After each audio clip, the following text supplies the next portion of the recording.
బెంగాల్ చాలా ఆసక్తి కలుగుతున్న రాష్ట్రం. తమిళనాడుతో పాటు వెస్ట్ బెంగాల్, ఈ 5 రాష్ట్రాల ఎన్నికల్లో చాలా మంది వెస్ట్ బెంగాల్ ఫలితాలు ఎలా ఉంటాయి, ఎగ్జిట్ పోల్స్ కోసం కూడా వెస్ట్ బెంగాల్ ఎగ్జిట్ పోల్స్ కోసం చాలా మంది ఎదురు చూస్తున్న పరిస్థితి. అక్కడ మొత్తం 294 నియోజకవర్గాలు ఉన్నాయి. Magic figure 148. టీఎంసీ మరోసారి అధికారంలోకి రాబోతోంది వెస్ట్ బెంగాల్లో. 172, 190 స్థానాల్లో టీఎంసీ రాబోతోంది. BJP 122, 130. Indian national Congress 124, CPM 0 to 2, others 1 to 5. Mamata Banerjee ఇప్పుడు ఉన్న ఎగ్జిట్ పోల్స్ ప్రకారం మమతా బెనర్జీ మరోసారి అధికారంలోకి వస్తే, ఇది నిజమైపోతే ఆమె దేశంలో మరో ప్రధాన ప్రతిపక్ష నాయకురాలుగా ఎదిగే అవకాశం కూడా ఉంది. అయితే ఎస్ఐఆర్ ద్వారా కొన్ని ఓట్లు వెస్ట్ బెంగాల్లో తొలగించారు. అంటే కొన్ని డూప్లికేట్లు ఓట్లు కావచ్చు, లేకపోతే ఆ ప్రాంతాల్లో నివసించిన వారు కావచ్చు. ఇలా వివిధ రివిజన్ భాగంగా, స్పెషల్ ఇంటెన్సివ్ రివిజన్ లో భాగంగా ఎలక్షన్ కమిషన్ చాలా ఓట్లు తొలగించింది. ఇప్పుడు మనం చూస్తే 2 విడతల్లో కూడా రికార్డు స్థాయిలో అత్యధిక ఓట్లు ఇక్కడ పడ్డాయి. పోలింగ్ హైయెస్ట్ పర్సంటేజ్ వెస్ట్ బెంగాల్లో మొదటిసారిగా రికార్డు స్థాయిలో పడింది. అయితే ఇక్కడ చూస్తుంటే టీఎంసీ మరోసారి అధికారంలోకి వచ్చేది అనేది ఇప్పుడు ఎగ్జిట్ పోల్ చెబుతోంది. సురేష్ కొచ్చటిల్ గారు, ఇప్పుడు యాక్చువల్ గా ఎస్ఐఆర్ లో ఓట్లు చాలా తొలగించారు, పోలింగ్ పర్సంటేజ్ పెరిగింది, దీనివల్ల టీఎంసీకి చాలా నష్టం జరుగుతుంది, మమతా బెనర్జీ అధికారం కోల్పోయే అవకాశం ఉందనేది చాలా మంది అనాలిసిస్ చేశారు, చాలా మంది అభిప్రాయం కూడా పడ్డారు. అయితే టీఎంసీ 172, 190 స్థానాల్లో వస్తుంది అనేది ఎగ్జిట్ పోల్ చెప్తుంది. దీనికి కారణాలు ఉన్నాయండి. ఈ 170 to 190లో 126 అసెంబ్లీ సెగ్మెంట్స్ ఒక ఏరియాలో ఉంది. కల్కట్టా, హౌరా, చుట్టుపక్కల ఉన్న హుగ్లీ ఆ ఏరియాస్ లో. అది కాకుండా నార్త్ పర్గనాస్, సౌత్ పర్గనాస్, అక్కడ మమతా బెనర్జీకి మీరు లాస్ట్ 3 ఎలక్షన్లు అనలైజ్ చేయండి, ఆమెకు పడ్డ ఓట్లన్నీ అక్కడి నుంచి వచ్చాయి, ఈ ఏరియా నుంచి వచ్చింది. అది కాకుండా మిద్నాపూర్ కానీ, మాల్డా కానీ ముస్లిం డామినేటెడ్ ఏరియాస్. చాలా మటుకు ముస్లిం కాన్స్టిట్యూన్సీలో ముస్లిం పాపులేషన్ 20 నుంచి 40% దాకా ఉంది. డెఫినెట్గా గెలుస్తారు. ఇంకా ఒక సీట్లో అయితే వాళ్ళు 93% అనే ముస్లిం పాపులేషన్. ఆలోచించండి, అంత డామినేటింగ్ అన్నమాట వాళ్ళు. సో వాళ్ళు డెఫినెట్గా సిపిఎం ఓట్లన్నీ ఆ టైం నుంచి మమతా బెనర్జీకి వస్తుంది అనమాట. ఇక్కడ బీజేపీకి ఒకటే హోప్ ఏముండే అంటే కాంగ్రెస్ కొంచెం బాగా పర్ఫామ్ చేస్తే ముస్లిం ఓట్లు తీసుకెళ్లిపోతారు అనుకున్నారు. కాంగ్రెస్ ఈసారి కూడా అంతే సంగతి. ఎంఐఎం కూడా పెద్ద ప్రభావం చూపించలేదు. సో మమతా బెనర్జీకి వాళ్ళేంటంటే ఓట్లు స్ప్లిట్ కాకూడదు. ఆమె మీరు చెప్పిన పాటకు ఒక్కటే నాకు డౌట్ ఇప్పుడు కూడా ఉంది ఏంటంటే, ఎస్ఐఆర్ చాలా మటుకు 96 లక్షల మంది తీసేశారు రోల్స్ నుంచి. అది మనం ఒక ఎగ్జిట్ పోల్లో అనలైజ్ చేయలేము అది. ఓకే, ఎందుకంటే ఎగ్జిట్ పోల్లో ఫర్ ఎగ్జాంపుల్ ఒక కాన్స్టిట్యున్సీలో, ఇప్పుడు ఈ గెలుస్తున్న కాన్స్టిట్యున్సీలో బీజేపీ టీఎంసీ దీనికన్నా ముందు 10 నుంచి 15,000 ఓట్లు గెలిచారనుకోండి. ఈసారి మనం మొత్తం తీసిన ఓట్లు డివైడ్ బై 294 చేసుకుంటే మనకి 29,000 ఓట్లు పోయినట్లు కనిపిస్తుంది ప్రతి కాన్స్టిట్యున్సీలో. కొన్ని ఎక్కువ ఉంటుంది, కొన్ని తక్కువ ఉంటుంది. అప్పుడు ఈ 15,000 ఓట్లతో గెలిచిన మార్జిన్లో ఉన్న వాళ్ళు డెఫినెట్గా ఓడిపోతారు. ఈసారి మనం చెప్పాం 92% ఓట్లు పడ్డది, కొత్తదేం కాదండి. యాక్చువల్లీ పాత 82 అది. ఎందుకంటే మీరు 10% తీసేశారు. తీసేసినప్పుడు మీ 82 ఓట్లు పడదు. ఈసారి చూడండి, ఈసారి ఫస్ట్ ఫేజ్ లో తీసేసిన ఓట్లు ఎవరు ఓట్లు అనేది, ఈసారి కూడా ఫస్ట్ ఫేజ్ లో 20 లక్షల ఓట్లు ఎక్కువ పడ్డది అంతే. ఓకే, కానీ పర్సంటేజ్ వైజ్ 10% చూపిస్తుంది increase. So it is not the correct number అది. ఎందుకంటే మీరు చిన్న బేస్ నుంచి స్టార్ట్ చేస్తున్నారు. Okay, 100 is to 82 last time, is to 90 is to what అనమాట మ్యాథమెటికల్ ఈక్వేషన్. సో దాంట్లో చూస్తే మీకు డెఫినెట్ గా ఇక్కడ ఉన్న ప్రాబ్లం ఉంది. నేను ఒకటే స్టేట్, నాకు తమిళనాడు నాకు డౌట్ లేదు. ఇక్కడ మెయిన్ గా ఉన్న నాకు డౌట్ వెస్ట్ బెంగాల్. వెస్ట్ బెంగాల్లోని ఫైనల్ కౌంటింగ్ రోజు మనం వెయిట్ చేయాల్సి వస్తుంది. బహుశా ఇంకా అనుమానం ఉంది ఎగ్జిట్ పోల్స్. నాకు డౌట్ ఎందుకంటే ఈ నంబర్ 190 దాకా వెళ్ళొచ్చు చెప్పలేము, 160 దాకా కూడా రావచ్చు. ఓకే, 170 చూపిస్తుంది లోవర్. దాని +2 మార్జిన్. ఒకసారి పర్సెంటేజ్ చూద్దాం. టీఎంసీ 46% టీఎంసీకి రాబోతోంది, బీజేపీ 42%. ఈ రెండిట్ల మధ్య 4% డిఫరెన్స్ ఉంది. లాస్ట్ టైం ఎలక్షన్ లో, లాస్ట్ 3 ఎలక్షన్ లో, అంటే ఫస్ట్ లాస్ట్ మనం 2021 తీసుకుందాం, ఇది 10% ఉండే డిఫరెన్స్. 48, 38.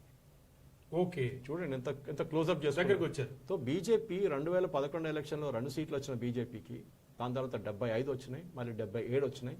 ఈసారి మీరే చెప్తున్నారు ఈ సర్వే ప్రకారం 130 కూడా రావచ్చు అంటున్నారు, 120 వస్తుంది. సో బీజేపీ ఇంప్రూవ్ చేశారు. మోదీ గారు కానీ అమిత్ షా గారు ఎంత ఎఫర్ట్ పెట్టారు అక్కడ అంటే, మేము కష్టపడి పనిచేస్తున్నాం. ఎందుకంటే జీరోలో ఉన్న బీజేపీ 3 ఎలక్షన్లో ఇక్కడ దాకా వచ్చారంటే అది ఒక పెద్ద లెసన్ అది. అంటే సురేష్ గారు ఇక్కడ ఒకటి చెప్పండి, మీరు ఇప్పుడేమో టీఎంసీ అధికారంలోకి ఉంది, అంతకు ముందు మనం చూస్తే సిపిఎం అధికారంలో ఉంది, ఆ ముందర చూస్తే ఇండియన్ నేషనల్ కాంగ్రెస్ అధికారంలో ఉంది. ఈ రెండు పార్టీల పరిస్థితి ఇట్లా ఎందుకు వచ్చేసింది ఇక్కడ? వీళ్ళు చేసిన తప్ప అది. ఫస్ట్ ఆఫ్ ఆల్ సిపిఎం అనేది మీ కేరళలో చూడండి, అక్కడ దానికి ఒక ఫిలాసఫీ ఉన్నది, వాళ్ళ కమిటెడ్ కార్డర్ ఉన్నారు, 3 జనరేషన్స్ నుంచి ఓట్ చేసేటోళ్ళు ఉన్నారు అక్కడ. వీళ్ళకి కనిపించట్లేదు అది. అంటే వీళ్ళ సిపిఎం రియలీ కమ్యూనిస్ట్ మూవ్మెంట్ ఉండేనా బెంగాల్లో, లేకుంటే ఏ ఆల్టర్నేట్ లేకుండా సిపిఎం పెరిగారు అక్కడని. వీళ్ళు తీసుకొచ్చిన ముస్లింసే ఇప్పుడు టీఎంసీకి ఓటేస్తున్నారు. వాళ్ళు వేయాల్సిన కాంగ్రెస్ కదా. కాంగ్రెస్ అంటారు మేము ముస్లిమ్స్ అంటే మేమే ఓకే ఇండియా హైతో, రేవంత్ రెడ్డి గారు చెప్పారు చూడండి, కాంగ్రెస్ ఉంటే ముస్లిమ్స్ ఉంటారు, ముస్లిమ్స్ ఉంటే కాంగ్రెస్ ఉంటారని. కానీ కాంగ్రెస్ ఓట్లు ఎందుకు పడట్లేదు? ఇది పెద్ద ప్రశ్న. ఈ బీజేపీకి వచ్చిన 120, 130 కావచ్చు, లేకపోతే ఈ పర్సంటేజ్ 42% ఏదైతే ఉందో, ఈ 42% ఎక్కడి నుంచి వచ్చింది? ఏ పార్టీల నుంచి ఇక్కడికి మైగ్రేట్ అయ్యారు? ఎట్లా సిపిఎం వ్యతిరేకత ఉన్న పార్టీలు మమతా బెనర్జీకి ఎప్పుడు ఓటు వేయరు వాళ్ళు voters. So anti Mamata. So దాంట్లో 75, 77 లాస్ట్ 2 ఎలక్షన్లో మీకు గుర్తుపెట్టుకోండి. ఈసారి it's almost going up by 60 to 70 to 80%. 3 to 77 వచ్చారు. తో ఆ గ్రోత్ చూడండి. ఆ గ్రోత్ ఏమైతుందంటే ఒక ఫేస్ కి వచ్చినప్పుడు, కర్ణాటక ఇది క్లాసిక్ ఎగ్జాంపుల్. కర్ణాటకలో ఒక టైంలో బీజేపీ లేకుండా 20 సంవత్సరాల ముందు ఎట్లా బిల్డప్ చేసి తీసుకొచ్చారు. సరే ఇప్పుడు ఆపోజిషన్ ఉన్నారు కానీ గవర్నమెంట్ కూడా ఫామ్ చేశారు కదా అక్కడ. సో ఆ బిల్డప్ ఎట్లా ఉంటుందంటే అక్కడ ఉన్న 2వ, 3వ పార్టీని మీరు తీసేసేయాల్సింది. జేడీఎస్ ని పక్కన పెట్టేస్తారు. ఇప్పుడు జేడీఎస్ మాండ్యా పార్టీ కూడా లేకుండా పోయారు అక్కడ. జేడీఎస్ ఓట్స్ అన్ని బీజేపీకి వచ్చినాయి కర్ణాటకలో. ఇదే ఇక్కడ కూడా జరిగింది. మమతా బెనర్జీ వ్యతిరేకత ఉన్న ఓట్లన్నీ హిందూ కన్సాలిడేషన్ వెస్ట్ బెంగాల్లో జరుగుతుంది. ఎందుకంటే వాళ్ళు చూస్తున్నారు ముస్లిమ్స్కి అక్కడ బెనిఫిట్స్ ఇస్తున్నారు, ముస్లిమ్స్ని ఓట్లు మమతా బెనర్జీ వాళ్ళంట పడుతున్నారు, మమ్మల్ని ఎవరు పట్టించుకోవట్లేదు. మమతా బెనర్జీని కాపాడుకుంటూ ఒకటే సెక్టర్, అది ముస్లిం ఓట్ బ్యాంక్ తర్వాత అక్కడ ఉన్న ఎస్సీ కమ్యూనిటీ భద్రలోక్. వాళ్ళు ఈ 126 స్థానాలు చెప్పాను చూడండి, పర్గనాస్, నార్త్ సౌత్ పర్గనాస్ ఆమె ఓట్ బ్యాంక్ అది. వాళ్ళు బీజేపీకి ఓటు వేయట్లేదు. ఏ రోజు వాళ్ళు బీజేపీకి ఓట్లు వేయడం మొదలు పెడతారు ఆ రోజు బీజేపీ గెలుస్తారు. రెండో తప్పు బీజేపీ చేస్తుందంటే మతువా కమ్యూనిటీ, వీళ్ళు హిందూస్, బంగ్లాదేశ్ నుంచి వచ్చిన హిందువులు. వీళ్ళకి సిఏఏ ప్రకారం సిటిజన్షిప్ ఇవ్వాలి ఉండే. ముందు సిఏఏ తీసుకొచ్చారు, 5 సంవత్సరాలు పట్టింది మీకు దానికి రూల్స్ ఫ్రేమ్ చేయడానికి. దాని తర్వాత మీరు ఇప్పుడు దాకా దాంట్లో 10% మందికి కూడా మీరు ఇవ్వలేదు. వాళ్ళు 1 కోటి మంది ఉన్నారు. 1 కోటి మంది హిందూ మటువా. వాళ్ళు ఏం చేశారు దీనికన్నా ముందు 2014, 2019 ఎలక్షన్లో, స్పెషల్లీ 2019 ఎలక్షన్లో బీజేపీకి చాలా బాగా ఓటేశారు, ఫుల్ ఓటేసేశారు. ఎందుకంటే వాళ్ళు అనుకున్నాం మాకు సిటిజన్షిప్ వచ్చేస్తుందని. రాలే ఏం చేస్తారు 2024 ఎలక్షన్లో వాళ్ళు ఓటు వేయలేదు. వాళ్ళ దాంట్లో చాలా మంది లీడర్స్ మమతా బెనర్జీ వైపు వెళ్ళిపోయారు. బీజేపీ చేసిన వెస్ట్ బెంగాల్లో ఒక పెద్ద తప్పు ఇది.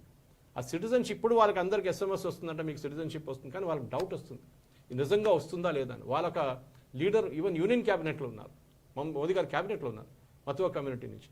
కానీ మతువా కమ్యూనిటీని బీజేపీ నెక్స్ట్ ఎలక్షన్ అయినా వీళ్ళు సిటిజన్షిప్ ఇచ్చి తెచ్చుకుంటే మీకు ఇప్పుడున్న ఈ 4% ఓటు మీకు క్లోజప్ అయిపోతుంది. మీరు బీజేపీ ఒక మమతా బెనర్జీ కూడా రీప్లేస్ చేయవచ్చు, లేకుంటే అట్లీస్ట్ వెరీ క్లోజ్ కాంటెస్ట్ ఉంటుంది. 2-3 సీట్లలో డిఫరెన్స్ లో కాంటెస్ట్. సురేష్ గారు, ఇప్పుడు వెస్ట్ బెంగాల్ 2 ఫేజుల్లో జరిగాయి. 23rd ఒక ఫేజు, 29th అంటే ఈ రోజు కొన్ని నిమిషాల ముందర సెకండ్ ఫేజ్ కూడా అయింది.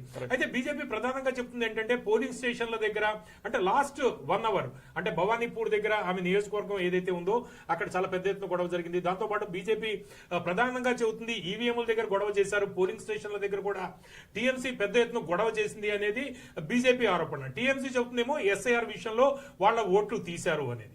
అంటే బీజేపీకి అర్థమైపోయిందా అంటే పెద్ద ఎత్తున టీఎంసీ మీద ఇప్పుడు లాస్ట్ మినిట్ లో ఆరోపణలు చేయడం? అది కరెక్ట్, ఎప్పుడు ఎలక్షన్లో ఉంటుంది అది పెద్ద పని. కానీ లాస్ట్ టైం అక్కడ జరిగిన వైలెన్స్ చూసి ఈసారి ఏం లేదు అక్కడ. ఒక్క పోలింగ్ కూడా ఫస్ట్ ఫేజ్లో ఒక ఫేజ్ కూడా రీపోలింగ్ జరగలేదు, మీరు చూసుంటారు. అది చాలా వెస్ట్ బెంగాల్ లాస్ట్ టైం 7 ఫేజ్లో జరిగింది, ఇప్పుడు అట్లనే జరుగుతుంది, 7-6 ఫేజ్లో జరుగుతుంది. ఈసారి 2 ఫేజ్లో జరిగింది. అంటే అక్కడున్న law and order specially central government ఫోర్సెస్ని తీసుకొచ్చారు. ఇంకోటి అక్కడ ప్రజలకు ఏం చెప్పారంటే వీళ్ళు ఇంకా ఉంటారు ఇక్కడే, 6 నెలల పాటు ఇక్కడే ఉంటారు, మీరు భయపడకండి. ఎందుకంటే ఎలక్షన్ అయిపోయిన తర్వాత వీళ్ళని మళ్ళీ కొట్టడం చంపడం ఉంటుంది. లాస్ట్ టైం చూసాం మనం, చాలా మంది చనిపోయారు. సో అట్లాంటి పరిస్థితి ఈసారి రాకూడదని చెప్పి సో ప్రెషర్ పెట్టడం అనేది ఎప్పుడు ఉంటుంది. కానీ ఒకటి మనం గుర్తుపెట్టుకోవాలి పవన్ గారు, ఈ ఎగ్జిట్ పోల్స్ అనేది ఒక కట్ ఆఫ్ మార్క్ ఉంటుంది. మొత్తం రోజంతా వెయిట్ చేయరు వీళ్ళు, 3 గంటల దాకా చేసి కట్ ఆఫ్ చేసేస్తారు అక్కడ. తర్వాత చాలా జరుగుతుంది, తర్వాత ఏం జరిగిందో మనకు తెలియదు. సో ఎప్పుడు ఒక మార్జిన్ ఆఫ్ ఎర్రర్ ఉంటుంది. దీనికన్నా ముందు ఎగ్జిట్ పోల్స్ ఎగ్జాక్ట్ పోల్స్ కాలేదు. సో అది మనం చూడాలి. లాస్ట్ టైం కూడా మమతా బెనర్జీ ఓడిపోతారని చెప్పారు, ఆమె గెలిచింది. అవును. ఓకే, సో అట్లాంటి చాలా పరిస్థితి మనం చూసాం. హర్యానాలో బీజేపీ ఓడిపోతుందన్నారు, బీజేపీ గెలిచారు అక్కడ. అది కూడా గెలవడం కాదు, బీహార్లో చాలా హార్డ్ ఫైట్ ఉంటుంది, క్లోజ్ ఫైట్ ఉంటుంది చెప్పారు. 2/3 మెజారిటీ వచ్చింది బీజేపీ అవును. అంటే ఎన్డీఏకి. అవును. అది మనం నేర్చుకోవాల్సింది. ఎగ్జిట్ పోల్స్ అనేది it is not exact poles, not a science. Hmm. Okay, ఎందుకంటే ప్రజలు బయటకు వచ్చి కేరళ, వెస్ట్ బెంగాల్ లాంటి స్టేట్స్లో భయపడతారు చెప్పడానికి. రైట్. అవును. మీ దగ్గర అడిగేటోడు ఎవడో తెలియదు మీకు.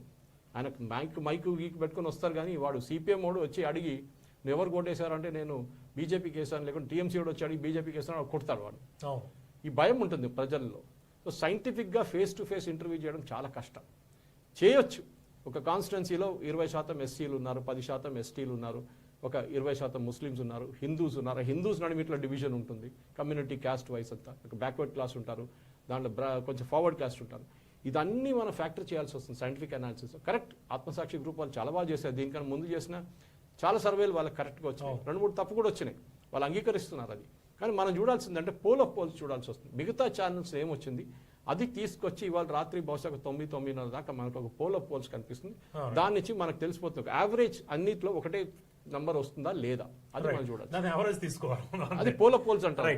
అవి కూడా ఉన్నాయి, మనం అవి కూడా చూద్దాము. అయితే పుదుచ్చేరికి సంబంధించి కేంద్ర